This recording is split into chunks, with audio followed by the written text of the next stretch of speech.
খুলনার ডাকুপের বাজুয়া আর্য হরিসভা মন্দিরে তালা কেটে 2.5 মিনিটেই কৃষ্ণের মূর্তি চুরি হয়েছে। বিস্তারিত জানাচ্ছিলেন মোহাম্মদ শামীম হোসেন, স্টাফ রিপোর্টার, খুলনা থেকে। অভিযান নিউজ টিভির সাথে আছি আমি তৌফিক হাসান। খুলনার ডাকুপ উপজেলার লাউডুপ ইউনিয়নের ঐতিহ্যবাহী আর্য হরিসভা মন্দির থেকে একটি মূর্তি চুরি হয়। গতকাল মঙ্গলবার রাত 3টার দিকে মন্দিরের দুটি তালা কেটে দুষ্কৃতকারীরা মূর্তিটি চুরি করে নিয়ে যায়। আর্য হরিসভা পরিচালনা কমিটির সদস্য সচিব বাপি রায় জানান, মন্দিরটির বাইরের অংশে সিসিটিভি ক্যামেরা থাকলেও কোনো নিরাপত্তা প্রহরী ছিলেন না। গতকাল রাত 9টার দিকে মন্দিরের প্রাত্যহিক কার্যক্রম শেষে সেবায়েত ও ভক্তরা মন্দিরের গেটে তালা লাগিয়ে চলে যান। পরে গভীর রাতে মন্দিরের তালা কেটে পিতলের কৃষ্ণমূর্তি চুরি করে নিয়ে যান দুই ব্যক্তি। সিসিটিভি ফুটেজে দেখা গেছে জামা প্যান্ট পরা দুই ব্যক্তি মন্দিরের দিকে যান। তাদের মুখে মাস্ক টুপি দিয়ে ঢাকা ছিল আর হাতে ছিল তালা কাটার যন্ত্র।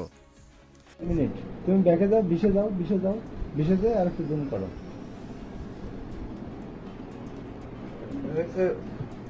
ওই যে কি কাটারি না কি বলে, বোঝা যাচ্ছে না। যদি আরেকটু যাও, অল্প একটু যাও। মাথা টুপি, মুখে আছে রুমাল বান্ধা।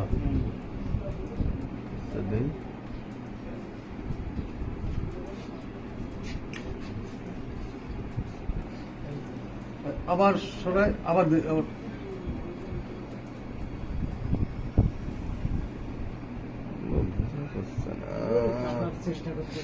উপরেরটা মাথা টুপিটা